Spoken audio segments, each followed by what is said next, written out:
اعوذ باللہ من الشیطان الرجیم بسم اللہ الرحمن الرحیم۔ سورہ مائدہ کی ایک آیت پڑھ رہا ہوں، آیت نمبر 27۔ وَاتْلُ عَلَيْهِمْ نَبَأَ ابْنَيْ آدَمَ بِالْحَقِّ۔ آدم علیہ السلام کے دونوں بیٹوں کا کھرا کھرا حال بھی انہیں سنا دو۔ ان دونوں بیٹوں کا نام تھا حابل اور قابل۔ اذ قربا قربانا فتقبل من احدهما ولم يتقبل من الاخر۔ ان دونوں نے ایک نذرانہ پیش کیا، ان میں سے ایک کی نظر تو قبول ہو گئی اور دوسری کی مقبول نہ ہوئی۔ قال لا قتلنک، تو وہ کہنے لگا کہ میں تجھے مار ہی ڈالوں گا۔ قال انما يتقبل اللہ من المتقین، اس نے کہا اللہ تعالی تقوی والوں کا ہی عمل قبول کرتا ہے۔ اس کی تشریح تھوڑی بہت اہم ہے۔ پہلے تو یہ کہ یہ نظر یا قربانی کس لیے پیش کی گئی، اس کے بارے میں کوئی صحیح روایت نہیں ملی ہے۔ البتہ مشہور یہ ہے کہ ابتدا میں حضرت آدم اور حوا کے میلاد سے بیک وقت لڑکا اور لڑکی پیدا ہوتی، جو بھی حمل ٹھہرتا دادا دادی کا تو لڑکا اور لڑکی یہ پیدا ہوتی، دوسرے حمل سے پھر لڑکا اور لڑکی ہوتی، ایک حمل کے بہن بھائی کا نکاح دوسرے حمل کے بہن بھائی سے کر دیا جاتا۔ حابل کے ساتھ پیدا ہونے والی بہن بدصورت تھی، جبکہ قابل کے ساتھ پیدا ہونے والی بہن خوبصورت تھی۔ اس وقت کے اصول کے مطابق حابل کا نکاح قابل کی بہن کے ساتھ اور قابل کا نکاح حابل کی بہن کے ساتھ ہونا تھا، لیکن قابل چاہتا تھا کہ وہ حابل کی بہن کی بجائے اپنی ہی بہن کے ساتھ جو خوبصورت تھی نکاح کرے۔ حضرت آدم علیہ السلام اسے سمجھایا، لیکن وہ نہ سمجھا۔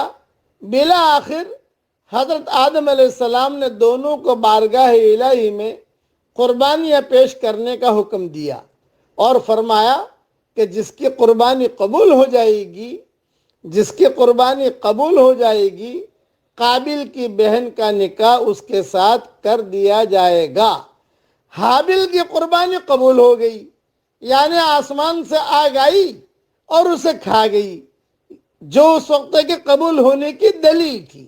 اس وقت کی قبول ہونے کی دلیل یہی تھی کہ آگ آتی تھی اور اسے کھا جاتی تھی۔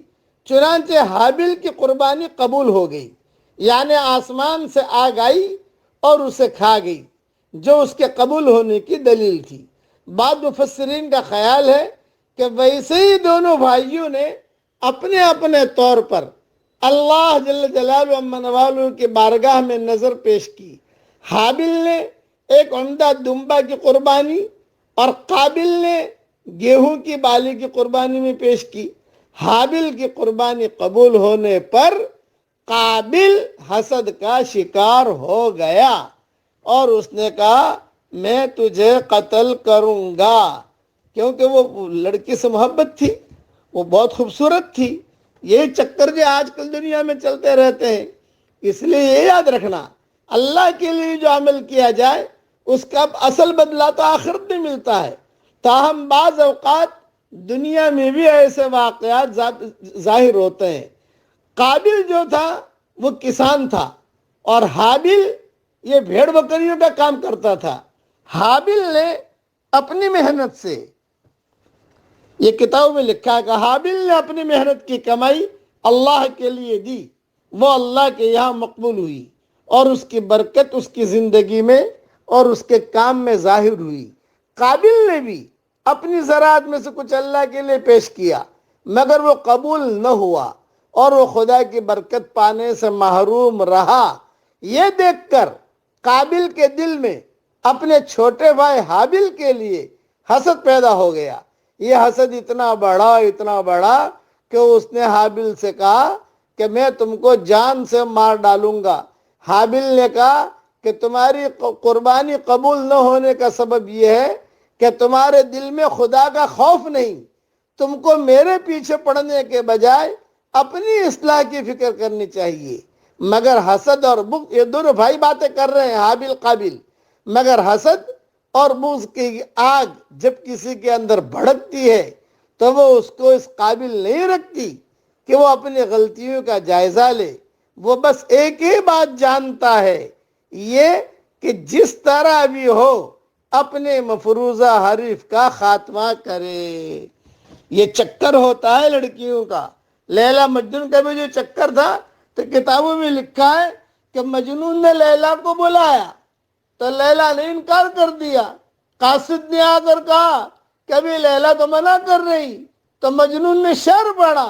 ان کا نہ آنا تو یقینی تھا قاصد، ان کا نہ آنا تو یقینی تھا قاصد، مگر یہ بتا کہ طرز انکار کیا تھا. یہ عشق ہوتا ہے، اس لیے عشق کو منع کیا. یہ سب سے پہلا عشق ہے. حابیل قابل کا جو قصہ ہے یہ زمین کا پہلا عشق ہے جو چلا اور اب تک جو ہے چل رہا ہے. اللہ تعالیٰ عشق سے ہم سب کی پوری پوری حفاظت فرمائے. بلکہ میں کہتا ہوں کہ اللہ جتنے ناجائز عشق میں مبتلا ہے، اللہ تعالیٰ ناجائز عشق سے ان سب کی پوری پوری حفاظت فرمائے. اب پڑھ لو میرے ساتھ، سبحان اللہ و بحمدہ سبحان اللہ العظیم. اللہ تعالی ہم سب سے راضی ہو جائے. آمین. وآخر دعوانا ان الحمد للہ رب العالمین.